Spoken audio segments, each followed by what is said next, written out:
जब जब लालू और नीतीश एक साथ हुए तो शहाबुद्दीन के घर पे आफत आई है।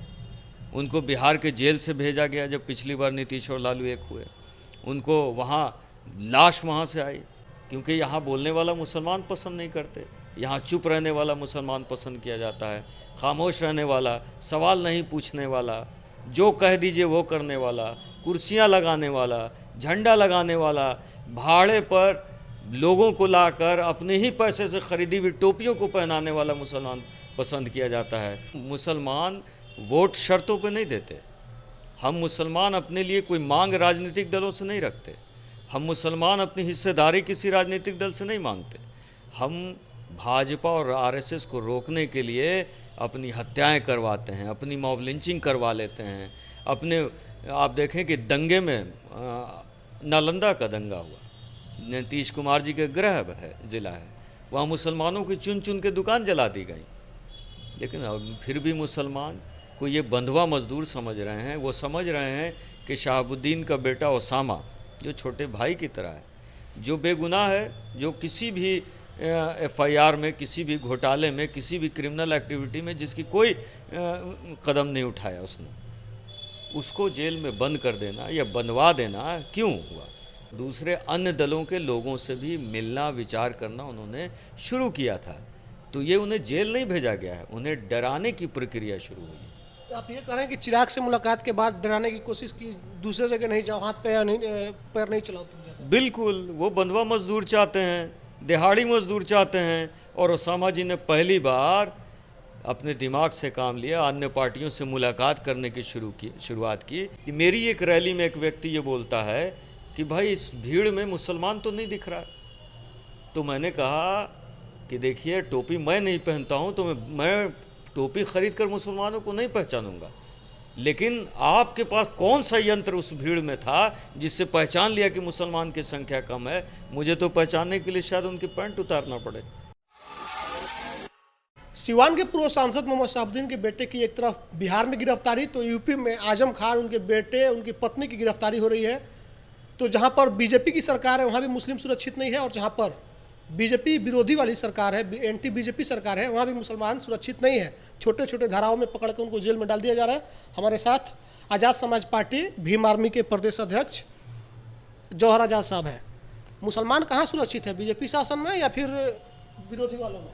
देखिए, मुसलमान जो है वो भाजपा के लिए बलि का बकरा है, और जो सेकुलर पार्टियां अपने आप को कह रही हैं उनके लिए तो हम लोग ऐसे हैं जैसे हमें डरा कर इन लोगों ने, कांग्रेस ने शुरू से आरएसएस को पाल पोस कर बड़ा किया, इनको संभाल के रखा, इनको ताकतवर बनाया।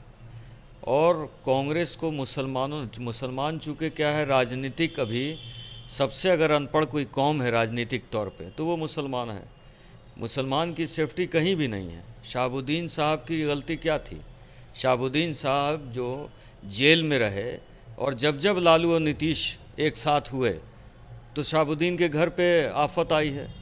उनको बिहार के जेल से भेजा गया जब पिछली बार नीतीश और लालू एक हुए। उनको वहाँ लाश वहाँ से आई।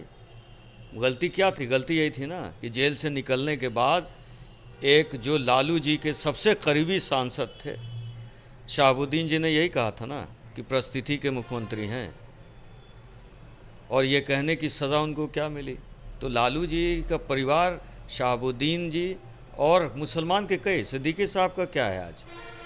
सिद्दीकी साहब कहाँ हैं आज? गायब हैं।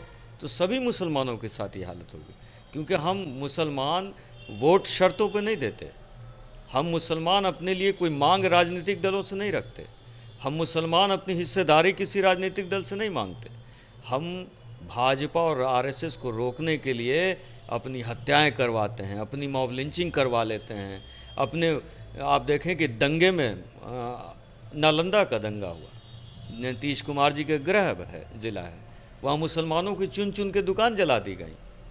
लेकिन अब फिर भी मुसलमान को ये बंधुआ मजदूर समझ रहे हैं। वो समझ रहे हैं कि शहाबुद्दीन का बेटा ओसामा, जो छोटे भाई की तरह है, जो बेगुनाह है, जो किसी भी एफआईआर में, किसी भी घोटाले में, किसी भी क्रिमिनल एक्टिविटी में जिसकी कोई कदम नहीं उठाया उसने, उसको जेल में बंद कर देना या बनवा देना क्यों हुआ?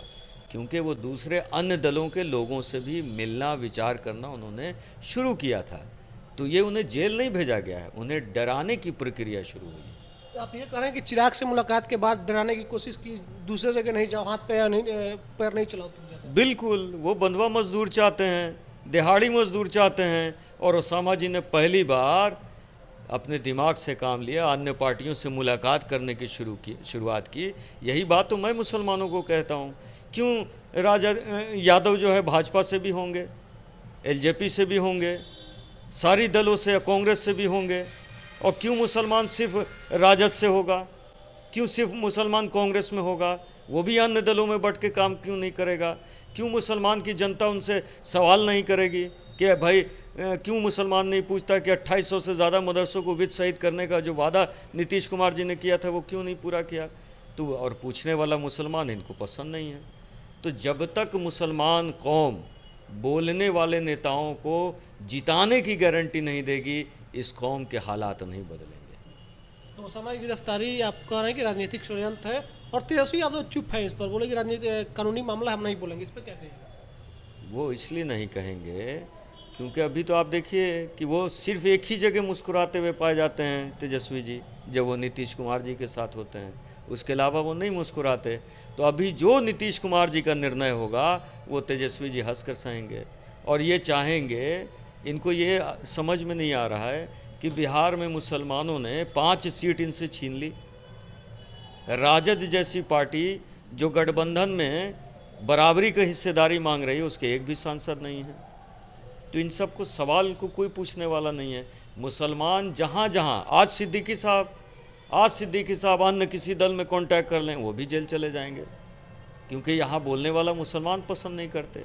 यहाँ चुप रहने वाला मुसलमान पसंद किया जाता है, खामोश रहने वाला, सवाल नहीं पूछने वाला, जो कह दीजिए वो करने वाला, कुर्सियाँ लगाने वाला, झंडा लगाने वाला, भाड़े पर लोगों को लाकर अपने ही पैसे से खरीदी हुई टोपियों को पहनाने वाला मुसलमान पसंद किया जाता है। और मैं ऐसे मुसलमानों को पसंद नहीं करता, क्योंकि जब जब टोपी लगा के अगर मैदान में खड़ा होता है कोई, जैसे मैं भी तो एक मुसलमान हूँ, मैंने तो टोपी लगा के कभी किसी रैली में शामिल नहीं हुआ। आपको एक छोटी सी घटना बताता हूँ कि मेरी एक रैली में एक व्यक्ति ये बोलता है कि भाई इस भीड़ में मुसलमान तो नहीं दिख रहा। तो मैंने कहा कि देखिए, टोपी मैं नहीं पहनता हूँ तो मैं टोपी खरीद कर मुसलमानों को नहीं पहचानूंगा, लेकिन आपके पास कौन सा यंत्र उस भीड़ में था जिससे पहचान लिया कि मुसलमान की संख्या कम है? मुझे तो पहचानने के लिए शायद उनकी पैंट उतारना पड़े। तो ये मुसलमानों को खुद समझना पड़ेगा कि अभी तो जनगणना हुआ, जनगणना में क्या हुआ? जनगणना में ये तय हुआ ना कि मुसलमान 17.5% है बिहार का, और 17.5% मुसलमान में क्या एक डिप्टी सीएम है? नहीं है। लेकिन मुसलमान मांग नहीं करेगा, चर्चा भी कहीं नहीं है, चर्चा भी नहीं है। जबकि ओबीसी की संख्या मान लिया मैंने कि, लेकिन दोनों मुख्यमंत्री और उप मुख्यमंत्री ओबीसी हैं, न एससी समाज से उप मुख्यमंत्री है, न मुसलमान समाज से है।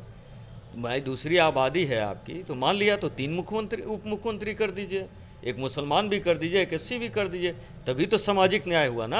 आप लोग ओसामा के उनके परिवार के साथ खड़े हैं? बिल्कुल खड़े हैं, मजबूती से खड़े हैं, और ओसामा के लिए जो संभव मदद होगी वो आज़ाद समाज पार्टी कांशीराम करेगी, क्योंकि वो बेगुनाह है, मैं जानता हूँ। राजनीतिक षड्यंत्र के शिकार हैं वो, और राजनीतिक षड्यंत्र करने वालों को भी पर्दे से बाहर भी निकालेंगे, और उनको बैलेट से मजबूती से मुसलमान बिहार का जवाब देगा। बात करने के लिए तो हमारे साथ भीम आर्मी जो संगठन चलती है उसी का राजनीतिक दल है आज़ाद समाज पार्टी, उसके प्रदेश अध्यक्ष है जौहर आज़ाद जी। इन्होंने बेबाकी से अपनी बात रखी और कहा है कि मुसलमान सिर्फ दर्री बिछाने के लिए नहीं है, उसको अधिकार चाहिए, अपना हक चाहिए। और बिहार में जो स्थिति है कि जो लोग अपना अधिकार की बात करेगा, राजद कांग्रेस से अलग हट करके कुछ नया करने का प्रयास करेगा, उसको जेल में डाल दिया जाएगा, और ओसामा के साथ भी यही हुआ है।